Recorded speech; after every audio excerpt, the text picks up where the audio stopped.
জ্বালানি পরিস্থিতি নিয়ে সরকারি দল এবং বিরোধী দল বিশদ আলোচনা করেছে।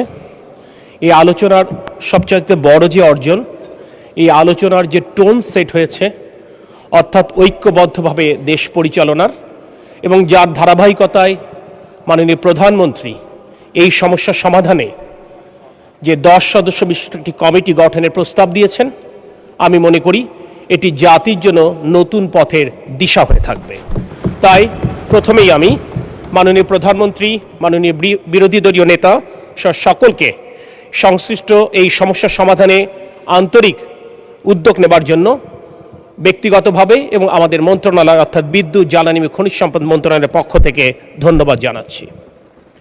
একটি কথা স্পষ্ট করে বলতে চাই, গতকাল মাননীয় মন্ত্রী, আমাদের মন্ত্রণালয়ের কিংবা আমার উচ্চারিত প্রতিটি বাক্য, শব্দ এবং অঙ্কের পেছনে যুক্তি ছিল, তথ্য ছিল, উপাত্ত ছিল এবং দায়িত্বশীলতা ছিল। যদিও বিগত ফ্যাসিবাদ বিরোধী আন্দোলনে বিভিন্ন কর্মকাণ্ডের কারণে সরকারের প্রতি জনগণের আস্থা কমে যাবার কারণে সরকারের তরফ থেকে কোনো বক্তব্য আসলে স্বাভাবিকভাবে সেখানে আস্থা অর্জন করতে দেশবাসীর কিছুটা হলে সময় লাগবে। কিন্তু মাননীয় মন্ত্রী গতকাল স্পষ্ট করেছেন, আমরা আমাদের শপথের মর্যাদা যেমন রাখতে চাই, ঠিক তেমনি এই পবিত্র মহান সংসদের মর্যাদাও আমরা অক্ষুণ্ণ রাখতে চাই। সে কারণে প্রতিটি কথার মধ্যে স্বচ্ছতা রয়েছে। বাংলাদেশের ইতিহাসে যে ঘটনাটি কখনো ঘটেনি, তেমন একটি নজির আজকের সংসদ নেতা তথা মাননীয় প্রধানমন্ত্রী রাখতে চলেছেন। অর্থাৎ বর্তমানের নিরবিচ্ছিন্ন বিদ্যুৎ সাপ্লাই নিশ্চিত করবার জন্য সরকার যে উদ্যোগ গ্রহণ করেছেন, এ ব্যাপারে আমরা মাননীয় প্রধানমন্ত্রী তথা সংসদ নেতার পরামর্শে আমরা মাননীয় বিরোধী দলীয় নেতার সাথেও আলোচনা করেছি, তার পরামর্শ গ্রহণ করেছি। স্বীকার করতে কোনো দ্বিধা নেই, এই উত্তপ্ত গরমে, গ্রীষ্মে আমাদের অনেককেই বিদ্যুৎ সমস্যায় নাজেহাল হতে হচ্ছে। যে কথাটি স্পষ্টভাবে উচ্চারিত হচ্ছে, এই সমস্যা একদিনের নয়। এই পুঞ্জীভূত সমস্যার দায় কোনোভাবেই বর্তমান নির্বাচিত সরকার কিংবা কারণ নয়, এটি বিগত ফ্যাসিস্ট সরকারের অব্যবস্থাপনার দায় আমাদের সকলকে নিতে হচ্ছে। আর তাই বর্তমানে উৎপাদন ক্ষমতা কাগজে কলমে অনেক বেশি থাকলেও বাস্তবতার সাথে সেটির গড়মিল রয়েছে। গতকাল বিদ্যুতের সর্বোচ্চ যে চাহিদা ছিল, সেই চাহিদার প্রায় 16,000 মেগাওয়াট, তার বিপরীতে গতকাল আমরা বিদ্যুৎ উৎপাদন করতে সক্ষম হয়েছি 14,126.35 মেগাওয়াট। অর্থাৎ আমাদেরকে 2086 মেগাওয়াট লোডশেডিং করতে বাধ্য হতে হয়েছে।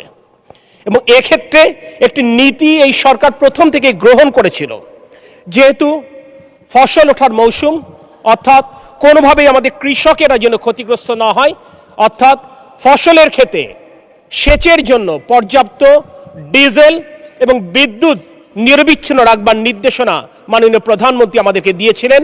আমরা সেটি নিশ্চিত করবার জন্য আমরা চেষ্টা করে যাচ্ছি।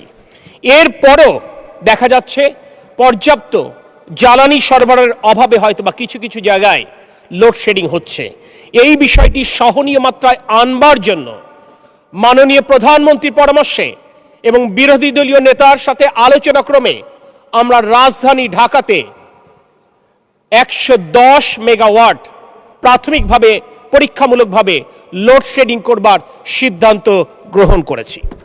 আমরা মনে করি শহরের মানুষ আরামে থাকবে এবং গ্রামের মানুষ অর্থাৎ খেটে খাওয়া কৃষক কষ্টে থাকবে, এটি কোনোভাবেই কাম্য নয়। কারণ জুলাই অভ্যুত্থানের চেতনা ছিল বৈষম্যহীন বাংলাদেশ।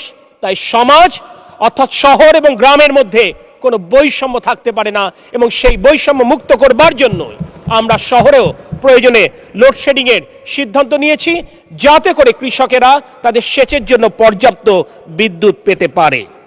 এ ব্যাপারে একটি কথা না বললেই নয়। প্রশ্ন উঠবে যে যদি আমরা বলেই থাকি যে জ্বালানি সক্ষমতা আমাদের থাকলেও তাহলে কেন এই সমস্ত পাওয়ার প্ল্যান্টগুলো পরিমিত বিদ্যুৎ উৎপাদন করতে ব্যর্থ হচ্ছে।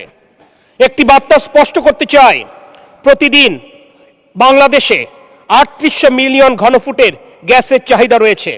বর্তমানে বাংলাদেশের সকল গ্যাসকূপ মিলে প্রতিদিন আমরা ১৬৮৬ মিলিয়ন ঘনফুট গ্যাস উৎপাদন করতে পারি। আর আমরা প্রতিদিন গড়ে আমদানি করি ৯৫০ মিলিয়ন ঘনফুট, অর্থাৎ প্রতিদিন ১১৬৪ মিলিয়ন ঘনফুটের গ্যাসের আমাদের ঘাটতি থাকে।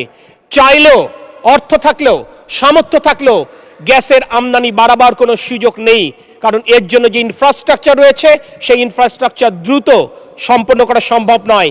তারপরে অত্যন্ত আনন্দের সাথে, অত্যন্ত দায়িত্বের সাথে আমরা জানাতে চাই, আমরা এই ইনফ্রাস্ট্রাকচার বাড়াবার জন্য বর্তমান সরকারের ১৮০ দিনের যে অগ্রাধিকার তালিকা রয়েছে তার মধ্যে ইনশাল্লাহ দৃশ্যমান অগ্রগতি দেশবাসী দেখতে সক্ষম হবে। আমাদের দুটি আমদানিকৃত, একটি আমদানিকৃত পাওয়ার প্ল্যান্ট এবং আরেকটি কোল বেস পাওয়ার প্ল্যান্ট, এটি তাদের নিজেদের মেইনটেনেন্সের কারণে তারা পর্যাপ্ত বিদ্যুৎ সরবরাহ করতে পারছে না। আমরা আশা করছি আগামী কয়েকদিনের মধ্যেই তারা পূর্ণ উৎপাদনে যাবে। সেক্ষেত্রে আজ যে এরকম প্রায় ২০০০ মেগাওয়াট লোডশেডিং আমরা দেখতে পাচ্ছি কিংবা কষ্ট স্বীকার করছি, এটি ইনশাল্লাহ আগামী ৭ দিনের মধ্যে কমে যাবে। আমি দেশবাসীর কাছে আজকে এই মহান সংসদে দাঁড়িয়ে তাদের এই কষ্টের জন্য তারেক রহমানের নেতৃত্বাধীন জাতীয়তাবাদী দলের সরকারের পক্ষ থেকে আমি বিনয়ের সাথে আমি আন্তরিকভাবে দুঃখ প্রকাশ করছি।